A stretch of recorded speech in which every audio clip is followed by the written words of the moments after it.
آپ کو حیرت نہیں ہوتی کہ اسلام دنیا میں کیسے پہنچا؟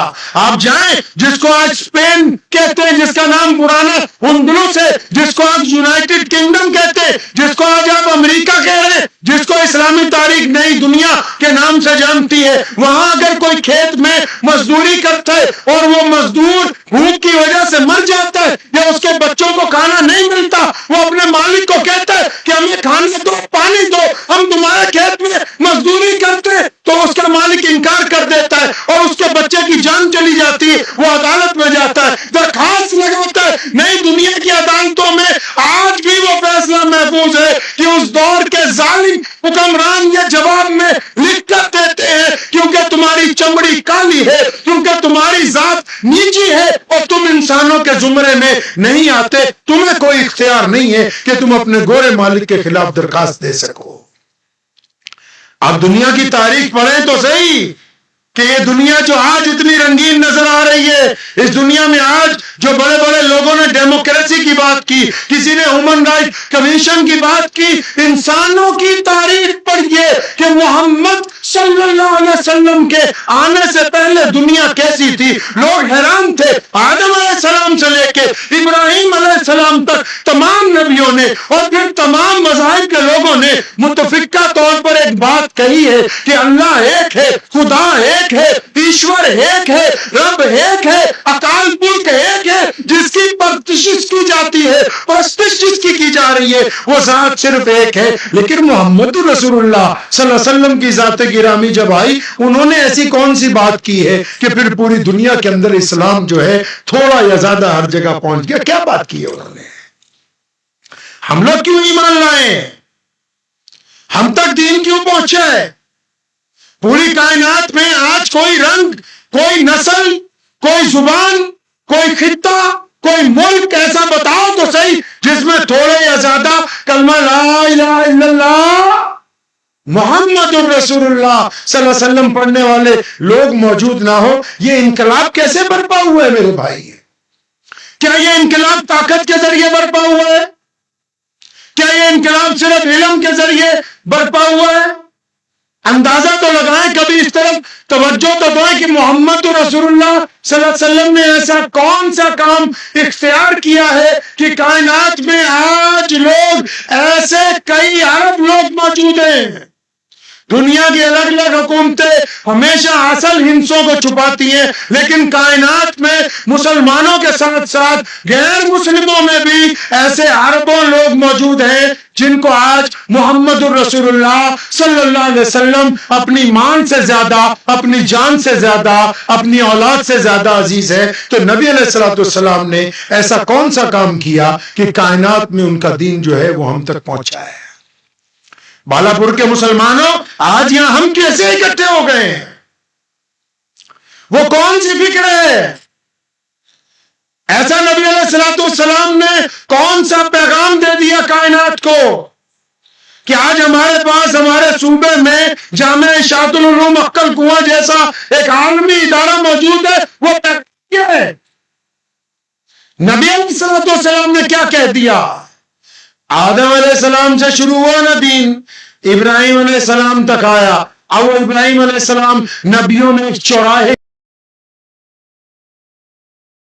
کی طرح ہیں، بالکل درمیان میں آ کے کھڑے ہیں۔ وہ نبیوں میں ایک چوراہے کی مانند ہے۔ وہ ان کے یہاں سے ایک طرف عیسیٰ علیہ السلام نکلے تو ایک طرف حضرت موسیٰ علیہ السلام کی قوم نکلی ہے، ان میں سے ہی، اور ان کی مین جو بلڈ لائن ہے جس کے لیے انہوں نے خود خانہ کعبہ میں دعا کی ہے کہ اللہ وہ نبی جس کا عالم ارواح میں وعدہ کیا گیا، وہ نبی جس کا جنت میں پتوں پر آپ نے نام اولین لکھا ہوا ہے، وہ نبی جن کے لیے تمام انبیاء کو مسجد اقصی میں اکٹھے کروا کے امامت دی گئی، یا اللہ اپنے وہ جو نبی بھیجنے وہ ابراہیم کی اولاد میں سے ہو، وہ میری نسل میں سے ہو۔ تو محمد رسول اللہ صلی اللہ علیہ وسلم کو اللہ تبارک و تعالیٰ نے ابراہیم علیہ السلام کی اولاد میں پیدا فرمایا ہے۔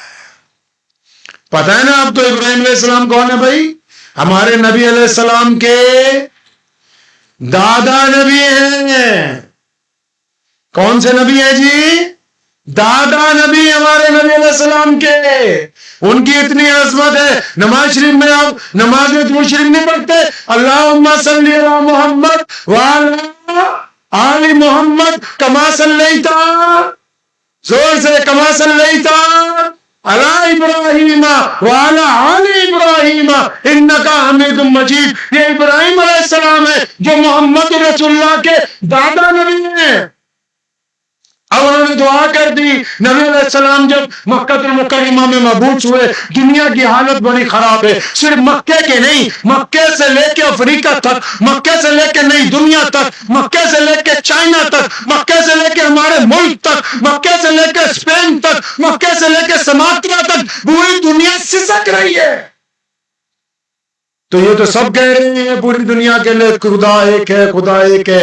نبی علیہ السلام نے کون سی بات کہہ دی کہ ساری دنیا اس طرف متوجہ ہوئی. صحابہ اکرام رضی اللہ تعالیٰ اجمعین فرماتے ہیں کہ جب نبی علیہ السلام نے ہم پر یہ انکشاف کیا کہ میں اللہ کا نبی ہوں، کیونکہ نبی تو ان کو قیامت، نبی تو ان کو عالم ارواح میں اس وقت اعلان اللہ نے کروا دیا جب دنیا نہیں بنائی تھی. لیکن جب انہوں نے انکشاف کیا تو جو پہلے صحابہ جن میں ہماری امی حضرت خدیجہ رضی اللہ تعالیٰ عنہ شامل ہے، جن میں سب سے بڑے مسلمان سیدنا ابوبکر صدیق شامل ہے، جس میں شہید اسلام سیدنا سمیہ رضی اللہ تعالیٰ عنہ، عمار بن یاسر اور ان کے والد سیدنا یاسر شامل ہیں. ان لوگوں نے پوچھا تھا یا رسول اللہ آپ پر ایمان لے آئے، آپ کے رب کو ہم نے رب مان لیا، اب بتائیے تو صحیح کرنا کیا ہے.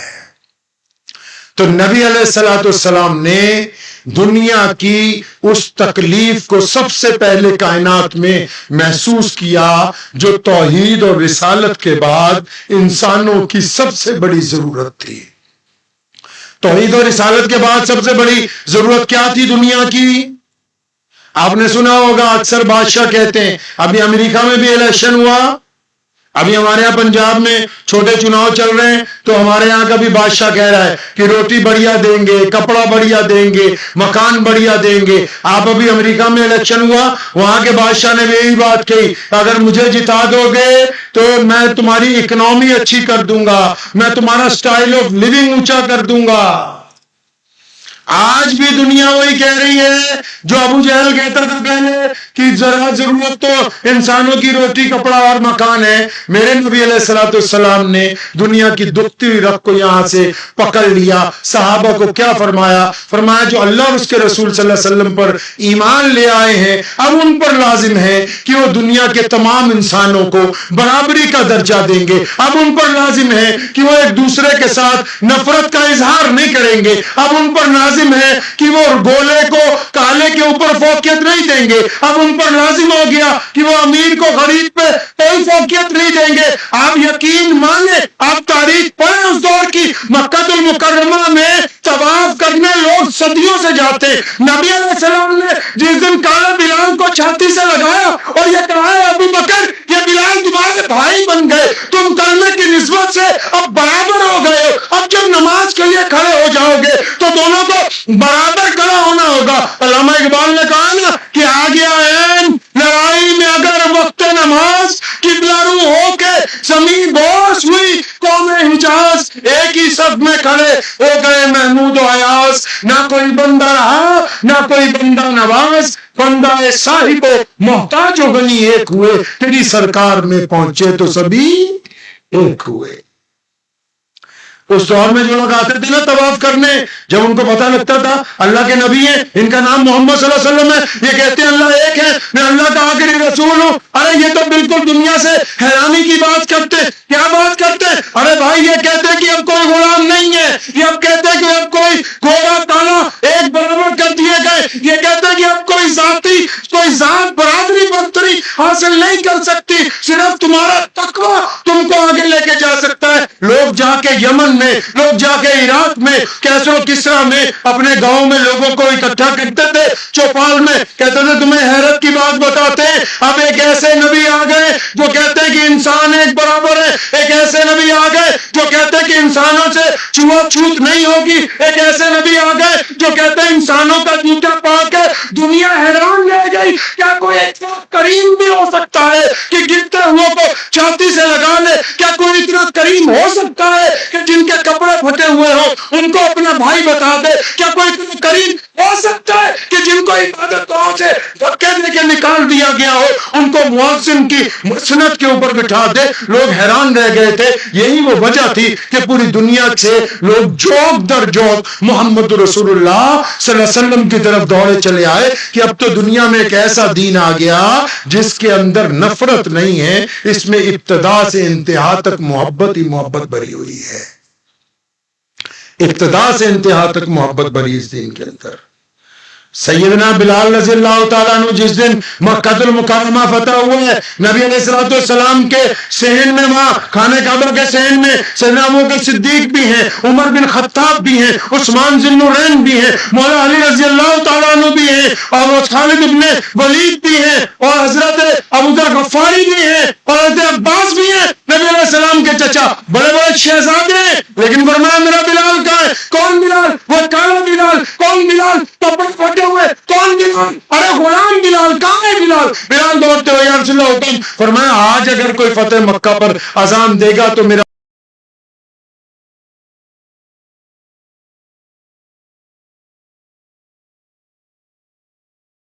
بلال دے گا، تاکہ ہم دنیا کو یہ بتا سکیں کہ محمد رسول اللہ کے دین کی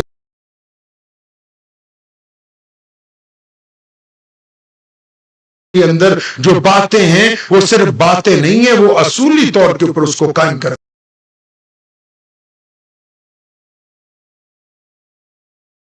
دیا گیا ہے. یہ وہ بنیاد تھی اسلام کی. جب ہم تک پہنچی ہوگی، ہمارے آبا و اجداد تک پہنچی ہوگی، ہمیں اس کہنے میں کبھی کوئی دریغ نہیں کہ اس دیش کے کروڑوں مسلمان اسی دیش کے مول نواسی ہیں. ہم تک محمد رسول اللہ